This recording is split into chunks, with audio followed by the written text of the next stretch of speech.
आज इस वीडियो में बायोलॉजी के चैप्टर 1 जीवन प्रक्रम से 10 क्वेश्चन ऑब्जेक्टिव देखने वाले हैं और उसी को समझने वाले हैं, तो आप लोग जरूर देखिएगा और समझ लीजिएगा। क्वेश्चन नंबर 1 है, जीवों को जीवित रहने के लिए निम्न में से किसकी आवश्यकता होती है। ठीक है, आपको बताना है जीवों को जीवित रहने के लिए निम्न में से किसकी आवश्यकता होती है। तो इसका राइट आंसर हो जाएगा विभिन्न जीवन प्रक्रमों को। ठीक है, विभिन्न जीवन प्रक्रमों की सही आंसर हो जाएगा। चलिए इसे समझते हैं। ठीक है, तो क्वेश्चन है जीवन प्रक्रम क्या है। ठीक है, तो जीवों के शरीर में होने वाले वे आवश्यक क्रियाएं जो उन्हें जीवित रखने में सहायता करती है, ठीक है, जीवन प्रक्रम कहलाती है, जैसे पोषण, श्वसन, परिवहन और उत्सर्जन। ठीक है, याद कर लीजिएगा। चलिए नेक्स्ट क्वेश्चन है, क्वेश्चन नंबर 2 है, पौधे अपना भोजन किस प्रक्रिया द्वारा बनाते हैं। ठीक है, आपको बताना है पौधे अपना भोजन किस प्रक्रिया द्वारा बनाते हैं। तो प्रकाश संश्लेषण। ठीक है, प्रकाश संश्लेषण द्वारा बनाते हैं। बी ऑप्शन सही हो जाएगा। चलिए इसे समझते हैं। क्वेश्चन है प्रकाश संश्लेषण क्या है। ठीक है, आपको बताना है प्रकाश संश्लेषण क्या है। तो इसे समझिए, हरे पौधे सूर्य के प्रकाश और क्लोरोफिल की उपस्थिति में कार्बन डाइऑक्साइड तथा जल से अपना भोजन बनाते हैं। ठीक है, इसी प्रक्रिया को प्रकाश संश्लेषण कहते हैं। ठीक है, नेक्स्ट क्वेश्चन है, क्वेश्चन नंबर 3 है, प्रकाश संश्लेषण के दौरान पौधे वायुमंडल से कौन सी गैस लेते हैं। ठीक है, आपको बताना है प्रकाश संश्लेषण के दौरान पौधे वायुमंडल से कौन सी गैस लेते हैं। तो कार्बन डाइऑक्साइड लेते हैं। ठीक है, कार्बन डाइऑक्साइड लेते हैं। सी ऑप्शन सही हो जाएगा। चलिए इसे समझते हैं। ठीक, आप इसे सब्जेक्टिव क्वेश्चन के तौर पर याद भी कर सकते हैं। ठीक है, या आप स्क्रीनशॉट ले सकते हैं, बाद में याद कर लीजिएगा। देखिए, प्रकाश संश्लेषण के लिए आवश्यक कच्चे पदार्थ कौन कौन से हैं। ठीक है, तो याद रखिएगा, प्रकाश संश्लेषण के लिए मुख्य कच्चे पदार्थ कार्बन डाइऑक्साइड और जल है। सूर्य का प्रकाश और क्लोरोफिल भी आवश्यक होते हैं। ठीक है, ये सब सूर्य का प्रकाश और क्लोरोफिल भी आवश्यक होते हैं, याद रखिएगा। चलिए नेक्स्ट क्वेश्चन है, मानव शरीर में भोजन का पाचन मुख्य रूप से कहाँ पूरा होता है। ठीक है, आपको बताना है मानव शरीर में भोजन का पाचन मुख्य रूप से कहाँ पूरा होता है। तो छोटी आंत में पूरा होता है। ठीक है, छोटी आंत में पूरा होता है। सी ऑप्शन सही हो जाएगा।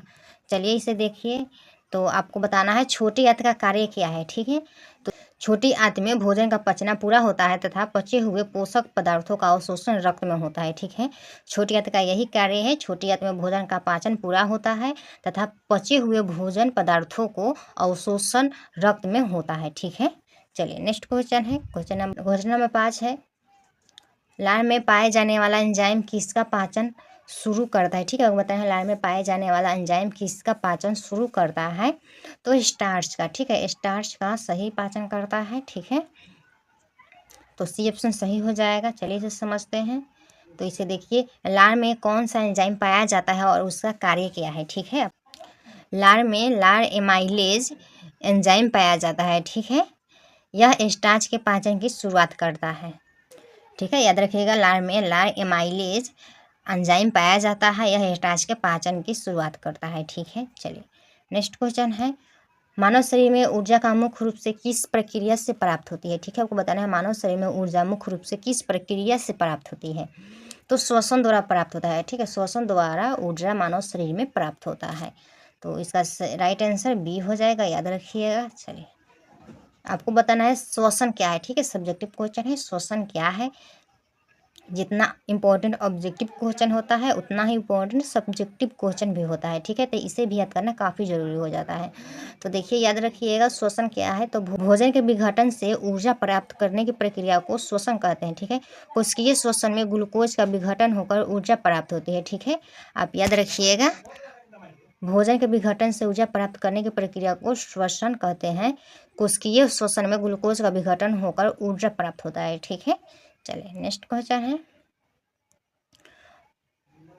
वायवीय श्वसन में ग्लूकोज के पूर्ण विघटन से मुख्यतः क्या प्राप्त होता है। ठीक है, श्वसन में ग्लूकोज के पूर्ण विघटन से मुख्यतः क्या प्राप्त होता है। तो कार्बन डाइऑक्साइड और जल। ठीक है, कार्बन डाइऑक्साइड और जल प्राप्त होता है, याद रखिएगा। चलिए इसे देखते हैं, वायवीय श्वसन क्या है। ठीक है, काफ़ी इंपॉर्टेंट क्वेश्चन है, बड़े एग्जाम में पूछे जाते हैं। वायवीय श्वसन क्या है। तो ऑक्सीजन की उपस्थिति में ग्लूकोज के पूर्ण विघटन से कार्बन डाइऑक्साइड तथा जल और ऊर्जा प्राप्त होती है, इसे वायवीय श्वसन कहते हैं। ठीक है, याद रखिएगा, 2 लाइन का है।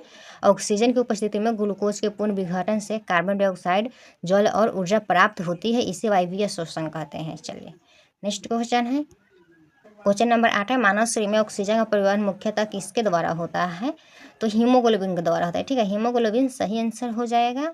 चलिए इसे देखिए, हीमोग्लोबिन का कार्य क्या है, ठीक है, आपको बताना है, याद रखना होगा हीमोग्लोबिन का कार्य क्या है। तो याद रखिएगा, हीमोग्लोबिन लाल रक्त कणिकाओं में पाए जाने वाले वर्णक है। यह फेफड़ों से ऑक्सीजन को शरीर के विभिन्न भागों तक पहुंचाने में सहायता करती है, ठीक है। आप याद रखिएगा, हीमोग्लोबिन लाल रक्त कणिकाओं में पाए जाने वाले वर्णक हैं। यह फेफड़ों से ऑक्सीजन को शरीर के विभिन्न भागों तक पहुंचाने में सहायता करते हैं, ठीक है। और हीमोग्लोबिन के कारण ही रक्त लाल दिखाई देता है, इसे भी याद रखिएगा। चलिए क्वेश्चन नंबर 9 है, मानव शरीर में रक्त का छानना फिल्ट्रेशन मुख्य रूप से किस अंग में होता है, ठीक है। आपको बताना है, मानव शरीर में रक्त का छानना मुख्य रूप से किस अंग में होता है। तो इसका राइट आंसर हो जाएगा वृक्क, ठीक है, वृक्क सही आंसर हो जाएगा। चलिए इससे देखिए, क्वेश्चन है वृक्क किडनी का मुख्य कार्य, ठीक है, आपको याद रखना होगा वृक्क किडनी का मुख्य कार्य क्या है। तो याद रखिएगा, वृक्क रक्त में अवशिष्ट पदार्थों और अतिरिक्त जल को अलग करके मूत्र के निर्माण में सहायता करते हैं, ठीक है। याद रखिएगा, वृक्क रक्त से अपशिष्ट पदार्थों और अतिरिक्त जल को अलग करके मूत्र के निर्माण में सहायता करते हैं, ठीक है। चलिए क्वेश्चन नंबर 10 है, वृक्क की संरचनात्मक एवं क्रियात्मक इकाई क्या है, ठीक है, आपको बताना है वृक्क की संरचनात्मक एवं क्रियात्मक इकाई क्या है। तो नेफ्रॉन है, ठीक है, ये भी इंपॉर्टेंट क्वेश्चन है जिसके ज़्यादा रहते हैं बोर्ड एग्जाम में आने के, क्योंकि पूछा हुआ क्वेश्चन ज़्यादा आता है बोर्ड एग्जाम में, रिपीट होते रहता है। तो चलिए इसे देखिए, सब्जेक्टिव क्वेश्चन में याद रखें नेफ्रॉन क्या है, ठीक है, ये भी क्वेश्चन 2 नंबर में पूछे जाते हैं, 2-3 नंबर में शायद सब्जेक्टिव में पूछे जाते हैं, नेफ्रॉन क्या है। तो नेफ्रॉन वृक्क की संरचनात्मक एवं क्रियात्मक इकाई है। यह रक्त के छनन तथा मूत्र निर्माण में महत्वपूर्ण भूमिका निभाता है, ठीक है। नेफ्रॉन वृक्क की संरचनात्मक एवं क्रियात्मक इकाई है। यह रक्त के छनन तथा मूत्र निर्माण में महत्वपूर्ण भूमिका निभाती है, ठीक है। इस वीडियो में 10 क्वेश्चन देखे हैं, 10 क्वेश्चन ऑब्जेक्टिव है और 10 क्वेश्चन सब्जेक्टिव है, ठीक है। दोनों क्वेश्चन काफ़ी महत्वपूर्ण है, तो आप जरूर ऑब्जेक्टिव और सब्जेक्टिव दोनों याद रखिएगा। और जो क्वेश्चन आपको नहीं याद होगा इसका स्क्रीनशॉट लेकर जरूर याद कर लीजिएगा, या आप जितने भी सब्जेक्टिव क्वेश्चन कराए हैं उसे आप नोट बना लीजिएगा कॉपी पर लिखकर, ठीक है। यह पार्ट 1 है बायोलॉजी का, ठीक है, पार्ट 2 आएगा। तो आप चैनल को फॉलो करके सब्सक्राइब जरूर कर लीजिएगा, ठीक है। और अच्छा लगे तो अपने दोस्तों के पास शेयर भी कर दीजिएगा। चलिए मिलते हैं नेक्स्ट वीडियो में।